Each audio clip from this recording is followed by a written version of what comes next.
Di sini saya akan menjelaskan bagaimana cara meregresikan data linear berganda ke dalam SPSS. Nah, untuk datanya di sini sudah ada data tentang permintaan mobil penumpang baru di Amerika Serikat untuk tahun 1971 sampai 1986.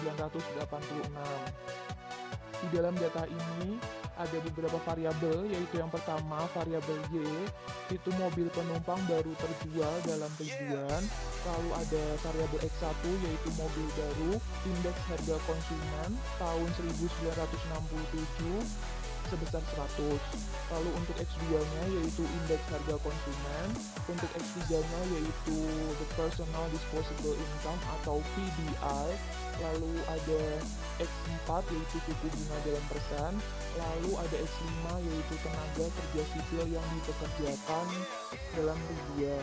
Nah, untuk data ini akan kita regresikan ke dalam SPSS.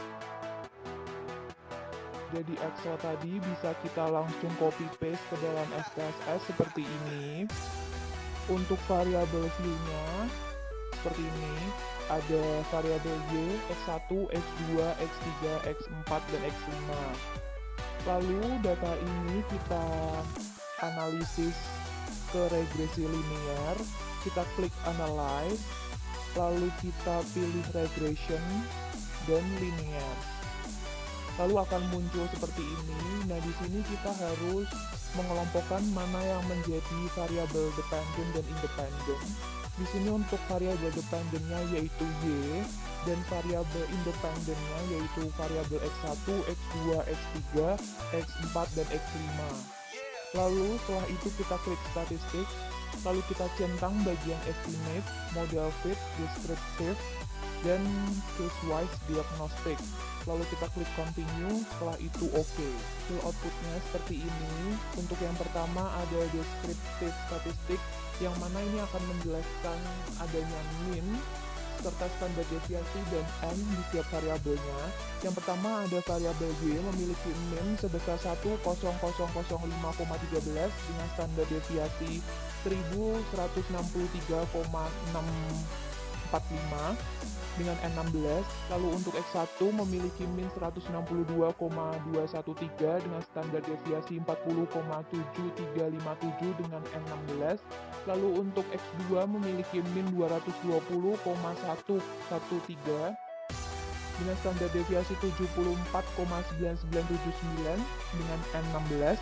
Untuk X3 memiliki min 1745,544 dengan standar deviasi 742,2573 dengan N16. Lalu untuk X4 minnya sebesar 8,0594 dengan standar deviasi 2,64194 dengan N16. Dan yang terakhir ada X5 yaitu memiliki min 94.792,31 dengan standar deviasi 9.256,421 dengan nilai N16 juga. Lalu ada tabel correlation. Nah, di sini akan menjelaskan hubungan korelasi antara variabel satu dengan yang lainnya. Nah, yang pertama, variabel Y memiliki korelasi sebesar 1. Dan untuk hubungan korelasi antara variabel X1 dan Y itu sebesar min 0,066, yang mana nilainya ini nilai negatif. Dan jika nilai negatif, maka semakin tinggi nilai X1, maka semakin rendah nilai Y-nya. Sehingga hubungan korelasi antara keduanya cukup rendah. Lalu untuk X2 memiliki hubungan korelasi sebesar min 0,097 terhadap Y, yang mana nilainya ini juga negatif, sehingga semakin tinggi nilai X2, maka semakin rendah nilai Y, sehingga hubungannya ini juga cukup rendah. Lalu untuk X3 memiliki korelasi dengan Y sebesar 0,005, yang mana nilainya ini positif, sehingga semakin tinggi nilai X3 maka semakin tinggi pula nilai Y. Dan hubungan antara korelasi X3 dengan Y ini juga cukup rendah. Lalu untuk X4 memiliki hubungan korelasi terhadap Y sebesar min 0,543, yang mana nilainya juga negatif, sehingga korelasi antara keduanya juga cukup rendah. Lalu untuk X5 memiliki hubungan korelasi dengan Y sebesar 0,044, yang mana ini nilainya positif, dan hubungannya korelasi antara X5 dan Y juga cukup rendah. Setelah itu di bawahnya ada nilai signifikan. Nah, di sini menjelaskan nilai signifikan X1, X2, X3, X4, dan X5. Nah, untuk X1 memiliki nilai signifikan sebesar 0,404, yang mana nilai signifikannya itu termasuk sedang.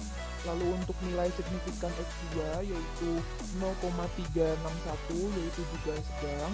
Lalu untuk X3 0,493, yang mana nilai signifikannya juga sedang. Lalu untuk nilai signifikan X4 yaitu 0,015, yaitu nilai signifikannya termasuk rendah. Lalu yang terakhir nilai signifikan X5 yaitu sebesar 0,436, yang mana ini termasuk sedang. Lalu di bawahnya ada N. Di sini menjelaskan bahwa jumlah data yang ada itu sebanyak 16. Setelah itu ada variabel enter or remove. Nah, di sini menjelaskan variabel masukan. Jadi ada variabel independen dan dependen. Dan untuk variabel independennya ada X1, ada X2, ada X3, ada X4, dan ada X5 yang telah kita masukkan. Lalu untuk variabel dependennya yaitu ada Y, yaitu mobil penumpang baru terjual. Setelah itu ada model summary. Nah, di sini pada model summary ini menjelaskan besarnya pengaruh antara X1, X2, X3, X4, dan X5 terhadap Y. Nah, bisa kita lihat pengaruhnya atau besar pengaruhnya itu di R-square. R-square ini didapat dari pengkuadratan R. Nah, di sini R-square-nya sebesar 0,762, yang mana atau bisa juga sebesar 76,2%. Ini menunjukkan pengaruh X1, X2, X3, X4, dan X5 terhadap Y. Dan untuk sisanya yaitu sebesar 23,8%, itu variabel Y dipengaruhi oleh faktor lain. Jadi untuk variabel X1, X2, X3, X4, dan X5 itu memiliki pengaruh terhadap Y sebesar 76,2%. Lalu setelah itu ada variabel ANOVA. Nah, di variabel ANOVA ini menjelaskan adanya pengaruh antara X1, X2, X3, X4, dan X5 terhadap Y secara simultan atau bersamaan. Nah, di sini bisa kita lihat juga dengan nilai signifikan. Nah, nilai signifikan di sini itu sebesar 0,006, yang mana nilai signifikannya itu lebih kecil dari tingkat probabilitas yaitu 0,05. Sehingga di sini menjelaskan bahwa X1, X2, X3, X4, dan X5 memiliki pengaruh terhadap Y secara simultan atau bersamaan. Lalu jika kita mau melakukan uji F, nah di sini sudah diketahui F hitung pada tabelnya sebesar 6,400. Nah, di tabel ini jika kita mau mengetahui hipotesis yang diterima atau tidak, kita harus membandingkan antara F hitung dengan F tabel. Untuk F hitungnya sebesar 6,400, lalu untuk F tabelnya bisa kita lihat di tabel F sesuai dengan data ini, dan didapatkan F tabelnya sebesar 3,20, yang mana F hitungnya itu lebih besar dari F tabel, karena F hitungnya tadi kan F hitungnya 6,400 dan F tabelnya 3,20, sehingga F hitung lebih besar dari F tabel dan menjelaskan bahwa hipotesisnya diterima. Lalu untuk koefisien, di tabel koefisien menjelaskan persamaan linier. Jadi kalau misalnya kita ditanya persamaan liniernya apa, bisa kita lihat di B, di tabel B. Jadi untuk persamaan liniernya yaitu Y sama dengan 5.580,322 ditambah 52,268 min 114,597 X2 ditambah 7,732 X3 dikurangi 91,896 X4 ditambah 0,089 X5. Nah, itu untuk persamaan linearnya. Lalu di sini di koefisien ini juga menjelaskan adanya pengaruh X1, X2, X3, X4, dan X5 terhadap Y secara parsial atau sendiri-sendiri. Nah, di sini bisa kita lihat atau bisa menggunakan uji T. Nah, di sini sudah diketahui T hitung. Sebelumnya kita harus mencari T tabel dari data ini. Kan T hitungnya sudah diketahui. Bisa kita lihat di tabel. Lalu untuk T tabelnya sesuai data ini kita juga bisa lihat di tabel T.